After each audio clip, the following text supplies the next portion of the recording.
ঘেঁটে এসেছে বিভিন্ন ধরনের নীল ছবির ভিডিও। এর মধ্যে বেশ কিছু রয়েছে অত্যন্ত নিকৃষ্ট মানের।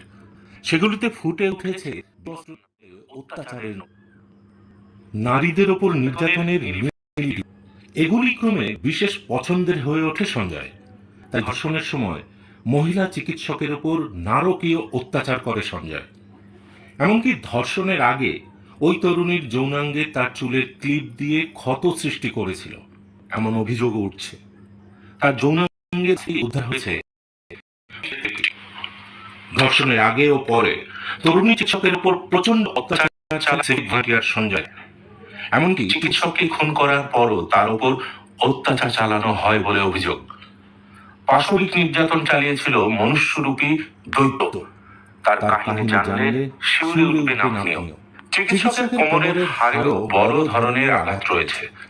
তদন্ত চলাকালীন পুলিশের অভিমত, আরজিকর হাসপাতালের 4 তলায় সেমিনার হলের দরজা বন্ধ করে প্রায় 25 মিনিট ক্রমাগত সে অত্যাচার চালিয়ে যায় ওই তরুণী চিকিৎসকের ওপর।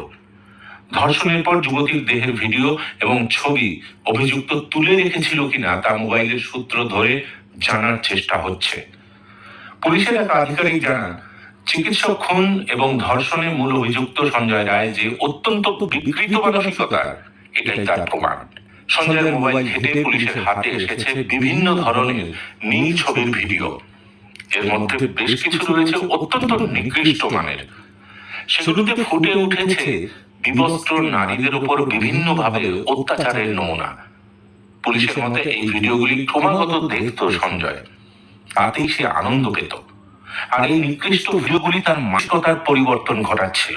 এই ধরনের যৌন নির্যাতন তার পছন্দের হয়ে উঠছিল। সঞ্জয়কে জেরা করে এবং পারিপার্শ্বিক তথ্য অনুযায়ী পুলিশের সূত্র জানিয়েছে, প্রত্যেক দিনই অপরিমিত মদ্যপান করত সে। তার সঙ্গে প্রায় নিয়মিত কলকাতা ও আশেপাশের অঞ্চলে একাধিক যৌনপল্লীতে যাওয়া তার প্রায় অভ্যাসে এসে দাঁড়িয়েছিল। কিন্তু যৌনপল্লীতে গিয়ে কোনো যৌনকর্মীর উপর এই ধরনের অত্যাচার করার কোনো সুযোগ সে পায়নি।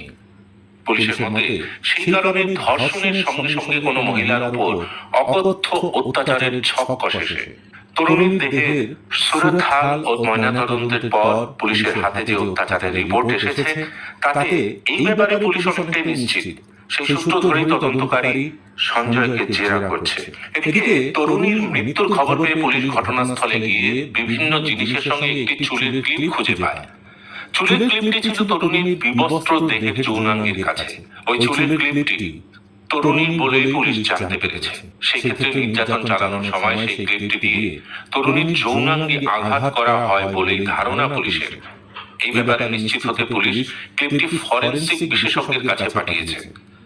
ক্লিপের নমুনায় তরুণীর দেহরস লেগে রয়েছে কিনা ফরেনসিক বিশেষজ্ঞরা তা পরীক্ষা করছেন।